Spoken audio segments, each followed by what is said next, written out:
The ice world had no name. It spun slowly around a dying star, frozen and forgotten at the edge of known space.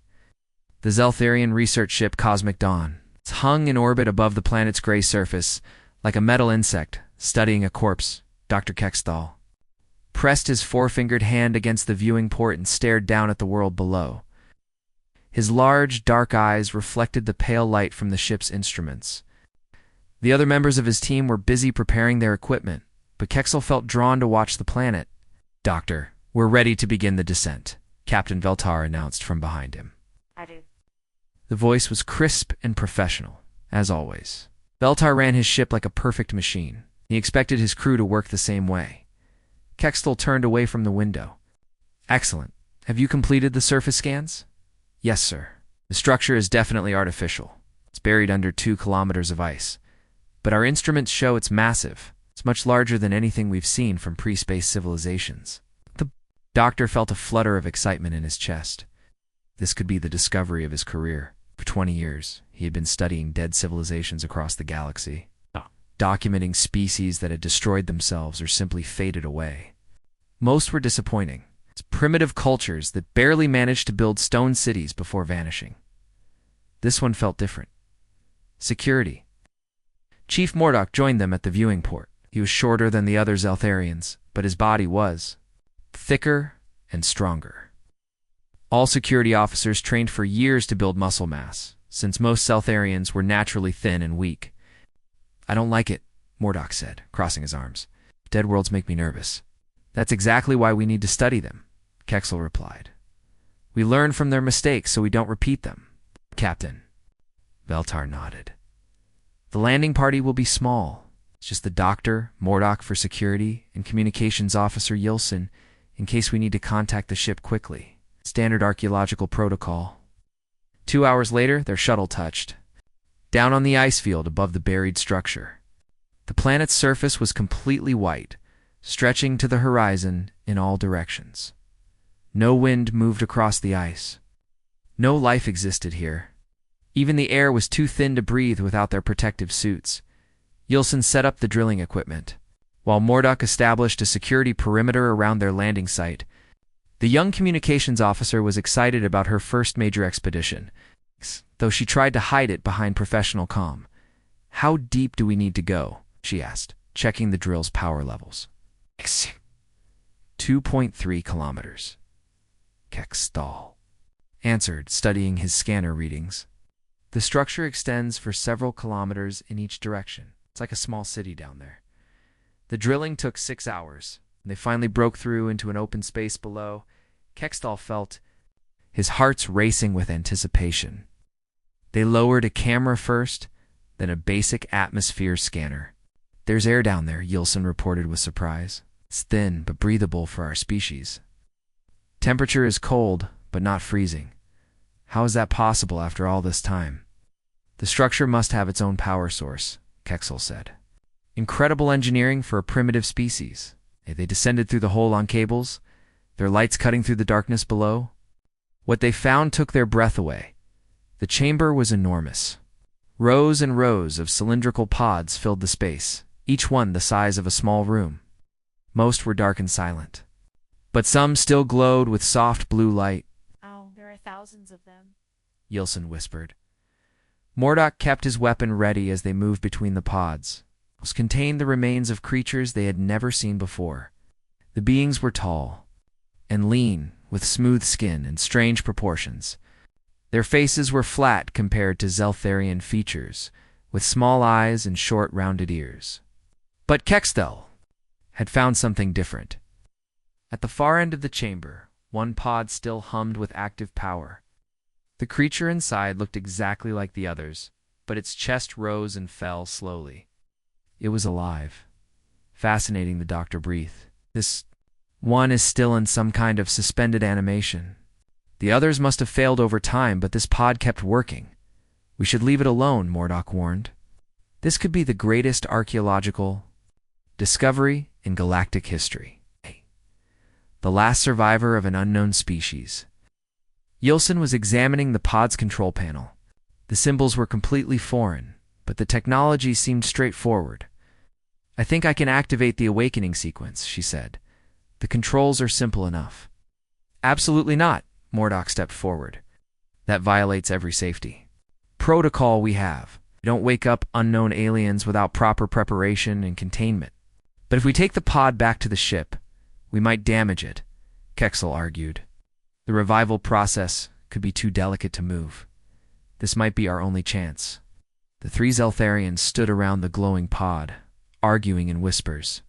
Finally, Kexel made the decision. He was the senior scientist on the mission, and discovery was worth some risk.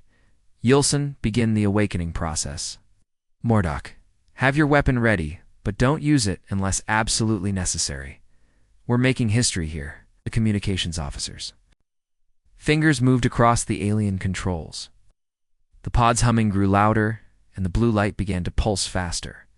Inside, the creature's breathing became more rapid. Slowly, the transparent cover of the pod slid open with a soft hiss. It tried to sit up, moving carefully like someone who had been asleep for a very long time.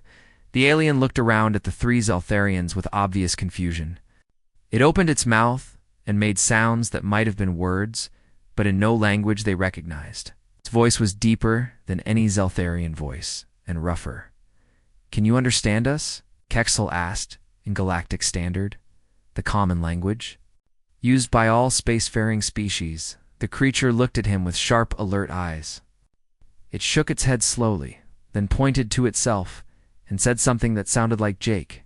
The expression looked strange on its flat face, but seemed friendly enough. It stood up slowly, testing its balance. It was taller than any of the Zeltharians. The creature was definitely intelligent and seemed cooperative. It learned their words quickly, much faster than they expected from a primitive species.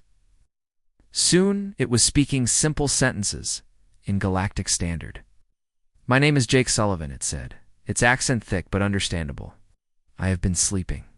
A long time. How long? Kexel checked his instruments against the archaeological dating of the facility. Approximately 3,000 years, by our calculations. He looked around at the thousands of dark pods surrounding them. See others? We're sorry, Yilson said gently. Their pods failed. You're the only survivor we've found. Something flickered across Jake's face, too quick for the Zeltharians to interpret. He nodded slowly and asked, What happened to my world, my people? We don't know, Kexel admitted. We've never encountered your species before. As far as galactic records show, this system has been empty for thousands of years. Jake was quiet for a long time, processing this information. Finally, he looked at them with those sharp eyes and asked, What happens to me now? You'll come with us? Captain Veltar's voice came through their communicators. He had been monitoring their conversation from the ship. You're a remarkable discovery, Jake Sullivan. The Galactic Council will want to study you, learn about your species and your civilization. Study me? Jake asked. Don't worry, Kexel assured him. You'll be treated well. We want to help you understand what happened to your people and find your place in the modern galaxy. Jake nodded and smiled again. Had been a soldier once, long ago. Old habits were coming back quickly. As they prepared to return to the ship, Jake Sullivan began to plan. The Galactic Council chamber was enormous. Jake had never seen a room so large that could hold so many different alien species at once. He sat quietly in a special chair designed for his strange body shape, watching hundreds of beings that looked nothing like him or each other. Captain Veltar stood at the center of the chamber, speaking to the assembled council members. His voice echoed off the curved walls as he described finding Jake in the Iceworld facility. The specimen appears to be the last survivor of an unknown species, Veltar explained. Our archaeological dating suggests his civilization existed approximately 3,000 years ago, but we have no records of them achieving space travel. Jake kept his face calm and interested, but inside he was listening carefully to every word. The aliens talked about him like he was an object in a museum, not a living person sitting right there. It told him a lot about how they thought. Council. Member Harvex leaned forward in his floating chair. The Crovar was much larger than the Zeltharians, with thick gray skin and small black eyes. His species controlled most of the galaxy's military forces. Another dead primitive culture, Harveck said with obvious boredom. We find the remains of these failed species every few years. They build their little cities, fight their little wars, and destroy themselves before they learn to travel between stars. This one is different, Dr. Keckstall interrupted. The subject is highly intelligent and learns new concepts with remarkable speed. In just 2 weeks aboard our ship, he mastered galactic standard language and basic mathematical principles. Interesting, but not important, Harvex replied. Intelligence means nothing without the wisdom to survive. His species is extinct, which proves they lacked both. Jake watched the exchange without speaking. The council members were making decisions about his future like he was not even there. Some wanted to study him. Others thought he was a waste of time. None of them seemed to consider that he might have his own opinions about what should happen. Counselor, Yelaneth spoke from her section of the chamber. The Essence Weaver was tall and thin, with skin that seemed to shift colors as she moved. Her species handled most diplomatic matters in the galaxy. Perhaps we should ask the subject what he remembers. About his civilization's end, she suggested. His personal experiences could provide valuable historical data. All eyes turned to Jake. He had prepared for this moment during the long journey to the council world. I remember very little, he said carefully. There was a great disaster. Coming, my people built the sleep chambers to wait until it was safe to wake up. I don't know what happened after that. It was not entirely a lie. The details were complicated, and these aliens would not understand the real situation anyway. Better to let them think he was a simple survivor from a primitive world, C. Harveck said with satisfaction. It's typical primitive response to crisis. Instead of solving their problems, they hide and hope someone else will fix things. Natural selection removed them from the galaxy. Jake felt anger rise in his chest, but he kept it hidden. These aliens had no idea what humanity had faced or what they had accomplished. Let them think humans were weak and primitive. It was useful information. The council voted to send Jake to a research facility on New Zentara, one of the core worlds. There, scientists would study him and learn what they could about his extinct species. The vote was not close. As Jake was led from the chamber, he heard Harvex talking to another council member. Mark my words, this creature will provide some minor historical interest and then be forgotten. His species was clearly not fit to survive in a competitive galaxy. 3 days later, Jake found himself in a comfortable but secure facility on New Zentara. The research complex was built into a mountainside, with laboratories and living spaces carved deep into the rock. His quarters were pleasant enough, with a bed, desk, and viewing window that looked out over an alien forest. Dr. Lenara was his primary researcher. She was a Zeltharian like Kexel, but younger and more enthusiastic about her work. She spent hours each day testing Jake's physical and mental abilities. Your reaction time is quite impressive, she said, reviewing the results of his latest tests. Much faster than average for most galactic species. Your muscle density is also unusual for a creature from a primitive world. Jake nodded politely. He had been deliberately holding back during the tests, performing well enough to seem interesting, but not so well as to alarm anyone. The real measurements would have shocked them. My people were hunters and fighters, he explained. We had to be strong and fast to survive on our world. Does that make sense? Dr. Lenara agreed. Primitive worlds often produce physically capable species. It's unfortunate that physical strength means so little in modern galactic civilization. Professor Quintek joined them for the afternoon session. The elderly Mechite was interested in Jake's problem-solving abilities. His species had built most of the galaxy's advanced technology, and he wanted to see how a primitive mind approached complex challenges. I'm going to show you some mechanical puzzles, Quintek explained. Just try your best. Don't worry if you can't solve them. They're designed for species with thousands of years of technological development. At the first puzzle was a complex arrangement of gears, switches, and electronic components. The goal was to make all the lights turn green by manipulating the various controls. To Jake, it was simple. His training had included much more complex systems, but he pretended to struggle, asking questions and making small mistakes before finally solving it. Remarkable, Professor Quintek exclaimed. Solved that faster than many university students. Your species must have had some natural engineering ability. We were good at fixing things, Jake said modestly. Over the following weeks, Jake learned everything he could about the galaxy and its inhabitants. There were 5 major species that controlled galactic civilization. Zeltharians handled science and exploration. The Krovar controlled military and security. The Essence Weavers managed diplomacy and trade. The Mechites built and maintained technology. The Void Runners transported goods and people between star systems. All 5 species were peaceful by nature. They had evolved on worlds without major predators or competitors. Their idea of conflict was academic debate or economic competition. None of them had experience with real warfare or violence. This explained a lot about how they treated him. They saw him as an interesting specimen from a failed primitive culture, not as a potential threat. Jake also learned disturbing information about what had happened to human worlds. The galaxy considered all former human colonies to be uninhabited. Mining operations were stripping resources from dozens of planets that had once been home to millions of people. We found several sites similar to where you were discovered, Dr. Lanara mentioned casually during one of their sessions. Most were empty or contained only dead specimens. Your facility was unusually well preserved. How many sites? Jake asked, trying to keep his voice calm. 17 confirmed locations so far. The Krovar military has been using some of them for weapons testing. It's quite convenient to have uninhabited worlds available for dangerous experiments. Jake's hands clenched into fists under the table, but he kept his expression neutral. What kind of weapons testing?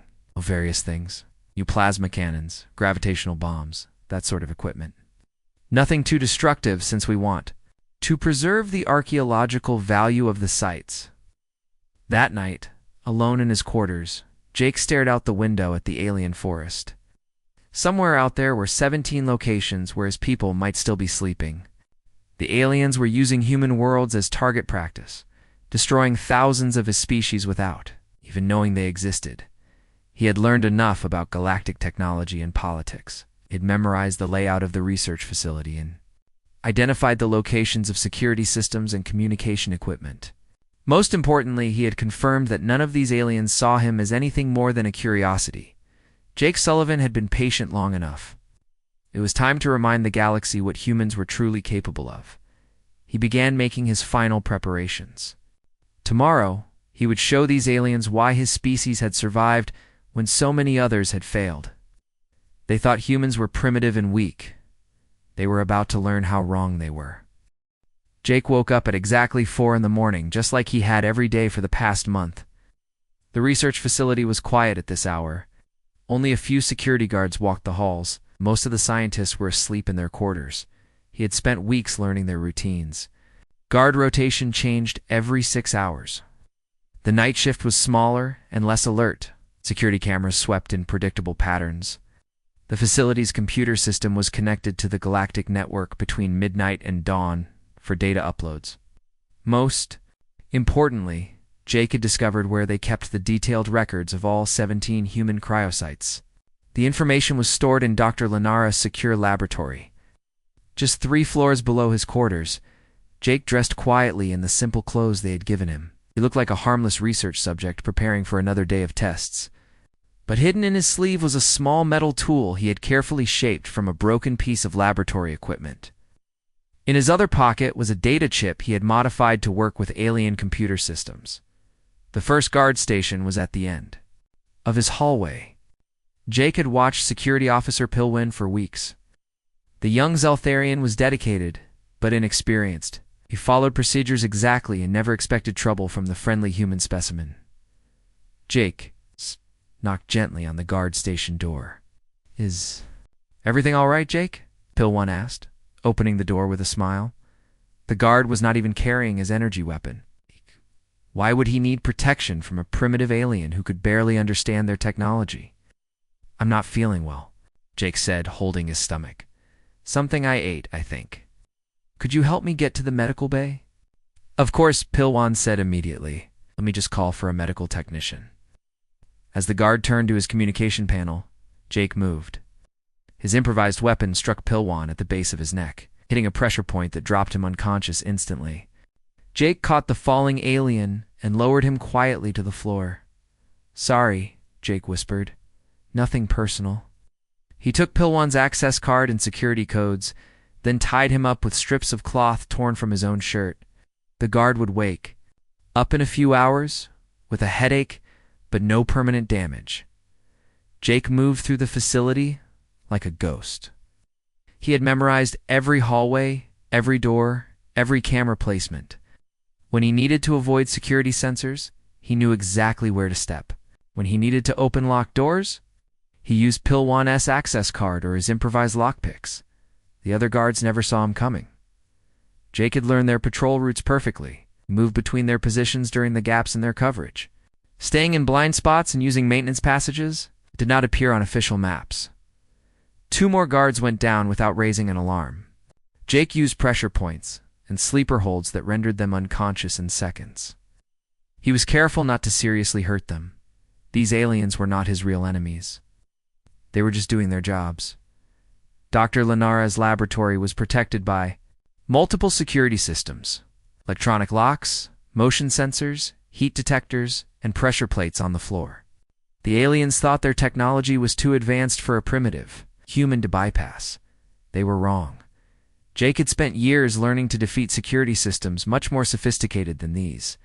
Military installations on Earth had used quantum, encryption, and neural network defenses. This alien technology was impressive, but not impossible to crack. He used his modified data chip to hack into the laboratory's computer system.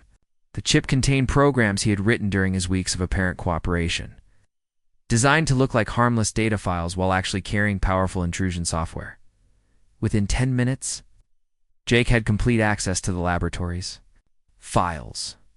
What he found there made his blood boil with rage. The 17 human cryosites were all clearly marked on galactic star charts. But worse, the files contained detailed reports of what the aliens had done to them. 5 sites had been completely destroyed by Crowvar weapons testing. 3 more had been strip-mined for rare metals. Their facilities buried under tons of extracted or thousands of sleeping humans had been killed. And the aliens did not even know they had committed genocide. Jake downloaded everything: star charts, facility layouts, security protocols, and most importantly, the emergency wake-up codes for the remaining 9 intact sites. If any of his people were still alive out there, he would find them. But first, he needed to send a message. The facility's main communication array was on the top floor. Jake made his way upward through maintenance shafts and service corridors. He encountered 2 more guards along the way. Both went down silently. Security Chief Droken was making his rounds when he found the first unconscious guard. The veteran Crowvar had 20 years of military experience, but he had never faced anything like Jake Sullivan. "Intruder alert," Droken shouted into his communicator. "The human specimen has escaped. All units respond." Alarms began blaring throughout the facility. Emergency lights flashed red in the corridors. Automated security doors slammed shut, trying to trap Jake in whatever section he was hiding. But Jake was no longer hiding. Security forces flooded into the main communication center just as Jake finished uploading his message to the Galactic network. 6 armed guards surrounded him, their energy weapons trained on his chest. "Stand down, human," Droken ordered. "You're surrounded. Surrender now, and you won't be harmed." Jake stood slowly, raising his hands above his head. He looked calm and relaxed, like someone who had just finished a routine task. "I'm done here anyway," he said. "Done with what?" Dr. Lenara demanded. She had arrived with the security team, still wearing her night clothes. "What did you do?" "I sent a message," Jake replied. "To every human cryo facility in the galaxy. Old emergency protocol that should wake up anyone who's still alive." "That's impossible," Professor Quintek protested. "He had also arrived to see what was happening. You don't have the technical knowledge to access our communication systems." Jake smiled for the first time since his escape began. It was not a friendly expression. "You people keep making the same mistake. You think primitive means stupid? You think because my species didn't build faster than light ships 3,000 years ago, couldn't learn to use your technology in 3 weeks?" Gestured at the communication array. Your systems are advanced, but they're not complicated. You designed them to be user-friendly for peaceful species who never needed to worry about security. A child could hack them if he knew what to look for. Droken stepped forward, his weapon ready. What was in your message? Coordinates of all? 17 sites. Warning that the galaxy thinks we're extinct. It's a promise that humanity is coming home. The security chief's face turned darker gray with anger. You've just started a war, Primitive. When the Galactic Council learns what you've done, they'll hunt down every member of your species. Jake's smile became even colder. Let them try. You've had 3,000 years to get soft and comfortable. You've had 3,000 years to get ready. He looked around at the assembled aliens. Scientists, guards, technicians, all staring at him with confusion and growing fear. You want to know what happened to my species? Jake asked. We didn't destroy ourselves. We didn't fail to evolve. We left because we were becoming too dangerous for the galaxy to handle. But you forced us to come back. Dr. Lenara stepped forward. Jake, please. We can work this out peacefully. We didn't know your people were still alive. If we had known, you would have done exactly the same thing, Jake interrupted. Because you think might makes right, and you think you're mighty. You're about to learn the difference between being powerful and being strong. The communication array finished broadcasting Jake's message across the galaxy. In hidden facilities on distant worlds, automated systems began the process of waking the last survivors of humanity. Jake Sullivan looked at his captors one more time. You wanted to study humans? Congratulations. You're about to get a much closer look than you bargained for. Security forces surrounded him with energy weapons and restraints designed for dangerous prisoners. But Jake did not resist. He had accomplished his mission. Somewhere in the darkness between stars, his people were beginning to wake up. And they would not be happy about what they found. The message reached the Cryo facility on Kepler Station at exactly 0347 Galactic Standard Time. Ancient systems that had been sleeping for 3,000 years suddenly came alive. Warning lights flashed in empty corridors as automated protocols began the awakening process. Colonel Amy Rodriguez opened her eyes in a chamber identical to the one where Jake had awakened weeks earlier. But unlike Jake, Amy was not confused or disoriented. Her military training kicked in immediately. She was awake, which meant there was an emergency. The facility's computer spoke to her in a voice she had not heard for 3 millennia. Emergency. Revival protocol activated. Priority message received from survivor designation Jake Sullivan. Multiple human sites compromised. Immediate action required. Amy sat up in her pod and looked around the chamber. Like Jake's facility, most of the other pods were dark and silent. Their occupants had died long ago when their systems failed. But Amy counted 47 pods that were still glowing with active power. Computer, how many survivors in this facility? 48 total, including yourself, Colonel Rodriguez. Revival process beginning for all active units. Amy climbed out of her pod and immediately began checking on the others. Military discipline had kept her people alive when civilian systems failed. Her soldiers were waking up angry and ready for a fight. Sergeant Pete Morgan was the first to join her. Big man stretched his muscles and looked around the chamber with sharp eyes. Colonel, what's our situation? Unknown hostiles have taken control of human space, Amy replied. We're the resistance now. It's 3 star systems away. Dr. Ben Clark was having a different awakening. His facility had been built under the surface of an asteroid, hidden from any casual detection. Only 12 pods remained active, but Ben's specialty was not fighting. It was thinking.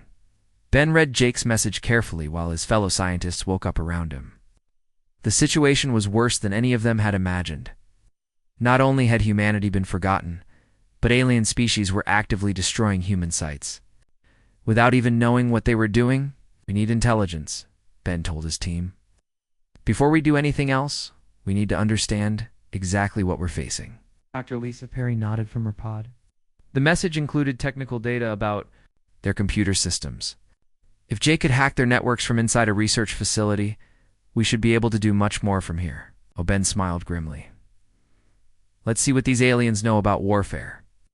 On the industrial world of New Birmingham, Lisa Perry's engineering team was waking up to a different kind of anger. Their facility was located underneath what had once been humanity's largest shipyard. Through their sensors, they could see that the entire surface had been strip-mined by alien operations. Millions of tons of human-built infrastructure had been torn apart and hauled away. Ships that could have carried humanity back to the stars were now raw materials in alien factories.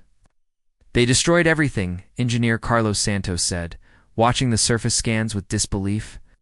3,000 years of human engineering just ripped apart like scrap metal. Lisa checked the facilities. Manufacturing systems. Most were still functional. The mining operations above had never detected the hidden factory below their feet. Then we'll build new ships, she said simply. Better ones. Meanwhile, on the core world of New Zantara, Jake sat in a maximum security cell designed to hold the most dangerous criminals in the galaxy. The walls were made of energy-resistant materials. The door was sealed with quantum locks, and armed guards watched him around the clock. Jake did not try to escape. It was exactly where he needed to be. The Galactic Council had called an emergency session to discuss the human crisis. Jake could hear them arguing through the walls. Their voices carried clearly in the thin atmosphere of the council building. Impossible, Admiral Deckmer was saying. One primitive alien cannot coordinate attacks across multiple star systems. They must be using technology we don't understand. What attacks? Counselor Yelena asked. We've had reports of strange activities, but no actual violence. The Krovar mining station on Delta 7 went completely dark yesterday, the Admiral replied. All communications cut off. We sent a patrol ship to investigate. They found the entire crew unconscious and the station's computer systems completely rewritten. Rewritten how? Every piece of mining equipment had been reprogrammed to dig in new locations. They weren't mining her anymore. They were excavating some kind of buried structure. Jake smiled in his cell. Amy had found another CRYO- facility. Dr. Lenara entered the detention area, looking tired and worried. She had been studying Jake's escape for days, trying to understand how he had defeated their security so icily. The council wants to interrogate you, she told Jake. They think you're coordinating these incidents somehow. I'm locked in a cell, Jake pointed out. How could I coordinate anything? That's what I told them. But Admiral Vekmer insists you must be using some kind of advanced communication technology. Jake leaned back against the wall of his cell. Or maybe my people are just better at this than you expected. Better at what? War. The word hung in the air like a physical presence. Dr. Lenara had never heard anyone speak about war as if it were a normal thing. Her species had not fought a real conflict in over 1,000 years. Your people are archaeologists and scientists, she said. How can you be good at war? 'Cause we're human, Jake replied. We evolved on a planet that tried to kill us every single day. We learned to fight, or we died. Every other species in your galaxy evolved on peaceful worlds where cooperation was rewarded and violence was rare. You've forgotten what real competition looks like. Ports continued to flood into the Galactic Council. A Mechite factory ship had been infiltrated by unknown intruders who stole advanced manufacturing equipment and disappeared without a trace. A Void Runner cargo vessel had been hijacked and stripped of its navigation computers before being released unharmed. Most disturbing. 3 more mining operations had gone silent after discovering buried structures on supposedly uninhabited worlds. Everywhere, Admiral Deckemer reported to the Council. Small groups, highly trained, hitting targets across the galaxy. They take only what they need and avoid unnecessary violence. This is not random terrorism. This is coordinated military action. But how many can there be? Harvex demanded. We found only one survivor. Apparently we found only one facility, Counselor Yeleneth corrected. If there are 17 sites, and each contains dozens or hundreds of these humans, we could be facing a significant threat. In his cell, Jake listened to their growing panic with satisfaction. His people were doing exactly what he expected them to do. Amy was gathering survivors and building a resistance network. Ben was infiltrating alien computer systems and gathering intelligence. Lisa was stealing technology and preparing to build ships. But the best part was still to come. Jake's enhanced hearing picked up a new conversation from the council chamber. Someone was reporting the discovery of a massive automated defense grid around a star system on the outer rim, the same system where Earth was located. The defensive satellites are using technology we don't recognize, the scout reported. They challenged our probe ship with an identification request in an unknown language. When we couldn't respond properly, they destroyed the probe with some kind of plasma cannon.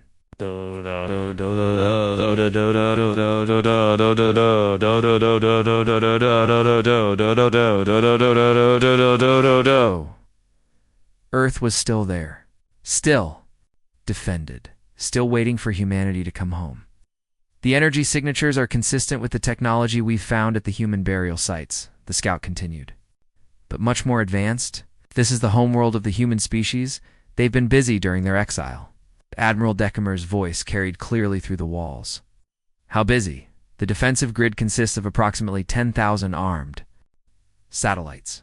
Each one appears to be more powerful than our heaviest battleships. The planet's surface shows massive industrial development and energy generation capabilities far beyond anything in galactic civilization. That's impossible, Harvex protested. This species was primitive when they disappeared. They couldn't have developed such technology on their own. Jake laughed out loud in his cell. Dr. Lenara looked at him with confusion and growing fear. What's so funny? You people still don't understand, Jake said. We didn't disappear because we were weak or primitive. We left because we were becoming too dangerous for you to handle. We've spent 3,000 years getting ready to come back. Ready for what? Jake stood up and walked to the energy barrier that served as his cell door. His reflection in the barrier showed a man who looked calm and confident, not like a prisoner at all. To reclaim what's ours. The Krovar battle fleet arrived at the edge of Earth's solar system with overwhelming force. Admiral Deckemer commanded 200 warships, the largest military force the galaxy had assembled in over 1,000 years. His orders were simple. Destroy the human homeworld before this primitive species could spread further into galactic space. Long-range sensors confirmed the defensive grid, his tactical officer reported. 10,000 automated platforms is reported. But Admiral, our fleet significantly outnumbers them. Deckemer studied the display showing Earth's defenses. The satellites looked ancient and crude compared to modern Krovar designs. Surely his advanced fleet could sweep them aside with minimal losses. Begin the attack, he ordered. Target the largest defensive platforms first. The Krovar ships opened fire with their most powerful weapons. Plasma cannons and gravitational torpedoes streaked across space toward the human satellites. They couldn't expected to see explosions and debris. Instead, watched his weapons disappear into shimmering energy fields that surrounded each satellite. The human defenses absorbed the attack completely, then returned fire with weapons the Krovar had never seen before. Beams of pure energy cut through Krovar's shields like they were made of paper. Entire battleships exploded in seconds. Admiral! This flagship rocked under impacts that should have been impossible. How are they penetrating our shields? He demanded. Unknown, sir. Their weapons are using principles our science cannot explain. We're losing ships faster than we can count them. What the Admiral did not know was that Earth's defenses were not just automated satellites, hidden behind the moon. A massive space station had been watching the approaching fleet for hours. The station was home to the descendants of humans who had never left Earth, watching the battle with calm satisfaction. People had been monitoring the galaxy since long before Jake woke up on that ice world. They knew about every alien species, every technology, every weakness. The Krovar are using standard plasma-based weapons, her tactical officer reported. Our adaptive shields are absorbing their energy and feeding it back to our power systems. And our counterattack? Quantum disruptor beams are performing as expected. Their shields cannot adapt to weapons that operate outside normal physics. Kate nodded. Continue firing. Disable their ships, but try not to destroy them all. We want survivors to carry a message back to their leaders. Meanwhile, Jake Sullivan was no longer in his prison cell. The moment the Krovar fleet attacked Earth, every human operative in the galaxy had begun their final mission. Amy Rodriguez led a strike team into the detention facility where Jake was being held. The rescue was almost too easy. The facility's guards were designed to handle criminals and terrorists, not trained soldiers. Amy's team moved through the building like ghosts, neutralizing security without killing anyone. "Good to see you, Colonel," Jake said as Amy opened his cell. "Good to see you too, Jake. Ready to go home?" "More than ready." They fought their way to the facility's landing bay, where Elisa Perry was waiting with a ship she had built from stolen alien technology. The vessel looked nothing like any galactic design. It was sleek, fast, and armed with weapons that Earth's scientists had developed in secret. "All aboard," Lisa called. "We have a battle to join." The ship lifted off just as Galactic Council forces arrived to stop them. But the human vessel was faster than anything the aliens had ever seen. It disappeared into hyperspace while Council ships were still trying to get a weapons lock. Back in Earth's solar system, Admiral Vekmer was learning the hard way that humans did not fight like other species. His fleet had expected a straightforward battle between opposing forces. Instead, the humans used tactics that made no sense, according to galactic military doctrine. Human ships appeared from nowhere, struck hard at weak points in his formation, then vanished before the Crovar could respond. They did not try to match his fleet in direct combat. They turned his own strength against him. "They're making us fight each other," his tactical officer reported with growing panic. "No one is that fast." "Sir, we've lost 60% of our fleet. The humans have lost 0 ships. 0. How is that possible?" Decamore stared at the tactical display in disbelief. His massive fleet was being systematically destroyed by an enemy he could barely see. This was not how war was supposed to work. A new voice spoke over the communication channels. It was calm, professional, and completely confident. "Admiral Decamore, this is Commander Kate Wilson of the Earth Defense Force. You are ordered to cease. Fire and withdraw your surviving ships from this system immediately." "I don't take orders from primitives," Decamore snarled. "You do now? Look at your tactical display, Admiral. You came here with 200 ships. You have 37 left. They are all damaged and cannot escape our weapons range. Surrender now, or watch them all die." Decamore looked at his display and felt his blood turn cold. It was true.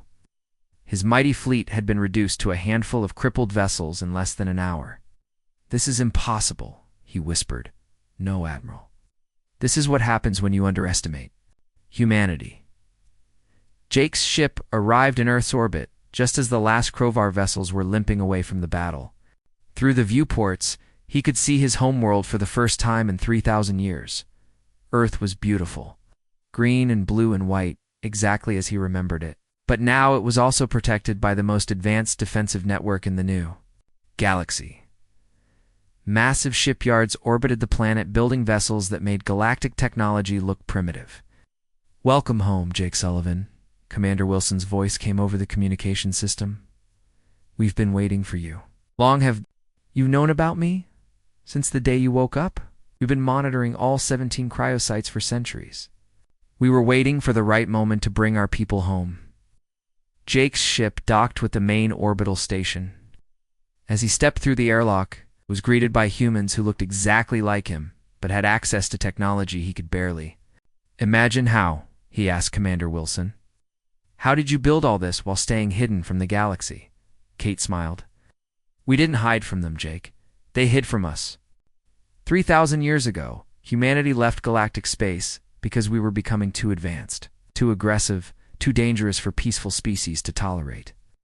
We came here to give them time to develop without our interference. But you kept watching.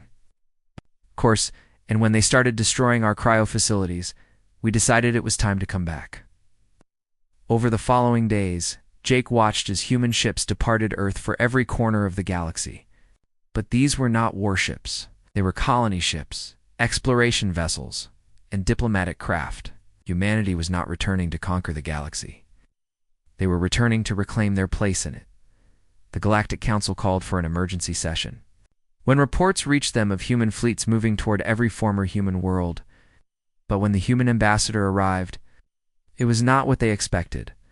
Jake Sullivan walked into the council chamber wearing a simple uniform that identified him as a representative of the human colonial authority. Behind him came other humans, Colonel Amy Rodriguez as military attaché, Dr. Ben Clark as science advisor, and Engineer Lisa Perry as technology consultant. Honored council members, Jake said formally, humanity has returned to galactic space. We come not as conquerors, but as neighbors. We want to reclaim our former colonies and establish diplomatic relations with all peaceful species. Counselor Yelanath was the first to find her voice. Your forces destroyed a Krovar battle fleet. We defended ourselves against an unprovoked attack, Jake replied calmly. What do you want from us? Harvex demanded. Recognition of human territorial claims, an end to mining operations on former human worlds, and a seat on this council as an equal member of galactic civilization. And if we refuse, Jake smiled, then you'll learn why the galaxy was a more peaceful place when humans weren't in it. The council voted unanimously to accept humanity's terms. Some decisions were simply too obvious to debate. Jake Sullivan stood on the observation deck of Earth's orbital station, watching human ships spread out across the galaxy like seeds on the wind. His people were going home at last. They had waited 3,000 years to return. They would not be underestimated again.